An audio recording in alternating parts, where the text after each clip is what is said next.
Today is Thursday the 15th of August 2019. This is a video about some new features in 8.7 and the version I am demonstrating is 2575.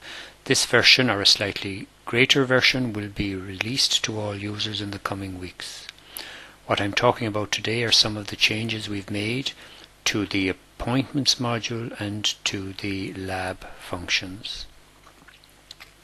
The first change I want to note is that we now can make the name of the person in the appointment stand out more. We can do that by clicking on Tools, Options and Appointments, and down here you have Display Appointments using a bigger font. And if we do that, you can see that the appointment is much more visible and easy to see. The second function I want to show you is relating to time blocks. So if you create a recurring time block, you can now delete one of those occurrences which you couldn't before. So here I'm going to do a daily time block every day from 1650 to 1730 for this user, and I'm going to end it after 10 occurrences. So we have now got a time block for this doctor, for this time, for today, and for all these dates in black here, tomorrow and the day after, Wednesday, Thursday, next week. So if I come in on Wednesday and I decide that I actually can see patients during this time block, I can go to the time block, right click on it, press delete, and I have now got a new option to delete this occurrence or to delete the whole lot. So if I say OK to this occurrence only, then that frees up that time block, but leaves all the other time blocks still valid. The next new function I want to show you, it relates to the waiting room. So if you click on waiting room here, you will see a list of all the patients who are waiting for this particular doctor who's highlighted. What's new is a new column here called the waiting time, and you can see that this patient has been waiting 66 minutes and this patient has been waiting for 60 minutes. This we feel is a very useful function for the staff and the doctors to see how long their patients have been waiting in the waiting room. The next change relates to the to-do status for an appointment, so that if I have an appointment I can make it a color like that by putting a new to-do status. So if I say add a comment to this, I see all my to-do statuses, and I can go down here and tick this one or this one and make it a particular color. This is configured in the appointments configuration in the to-do status tab here, where you can add a new status. You can call it what you like, let's say test 5, and you can assign that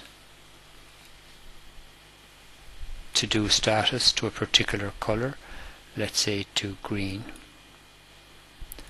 And that then is available if you want to press F3 here or add a comment. You will see your new status, test 3 or test 5 or whatever you like, and it'll just be a different color, so that if you have different types of consultation you can easily see them. The next function relates to the GMS number of the patient and to warn you about the GMS number being valid or not. So if I make an appointment for a patient, say Mr. Test Asthma 2, you will see when you make the appointment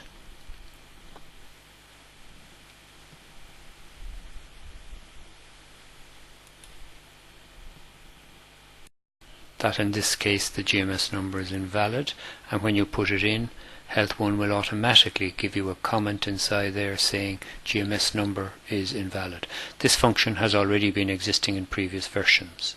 What is new is if you put an appointment for a patient who has a valid medical card but it's not belonging to this practice, then you will get another message saying that this doctor is not found in this practice. And you'll get a new thing here, a message saying doctor not found in the practice. So he could have a valid medical card with a doctor that's not in this practice, and you'll get a message for it. That's new. The next new thing is relating to the data exchange or DXM or lab module, and I have some lab results here, and if you right click on any of them you can do a few things. One is you can send a message to another user based on this result, or you can assign it to another doctor, another prescriptor. So let's just send a message first of all for this one.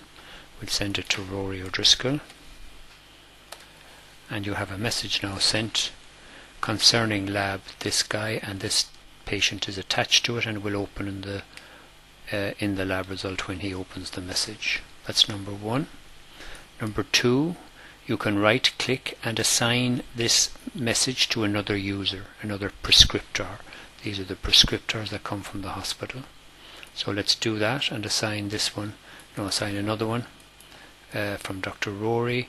We'll assign another prescriptor, and let's say we assign this again to Dr. Bernie O'Driscoll, and we say OK. So now we have 2 to Dr. Bernie and 3 to Dr. Rory. This is useful if you have a view which has a filter relating to the doctor. For example, if I just want to see Bernie's waiting, then it's automatically Bernie is the prescriber and I'll only see Bernie's, and a lot of doctors use this. And I can see Rory's only, and these are got the prescriber Rory here, and there's only the waiting. And you can set them up by clicking here and doing a new view. And once you do a new view, it says save the filter with the view, and this is the filter here. And you can say I only want to see those who are waiting, and you can call this view in this case Rory's waiting, or anybody else is waiting, and I'll cancel that because we have them. And that's the end of this recording. Thank you.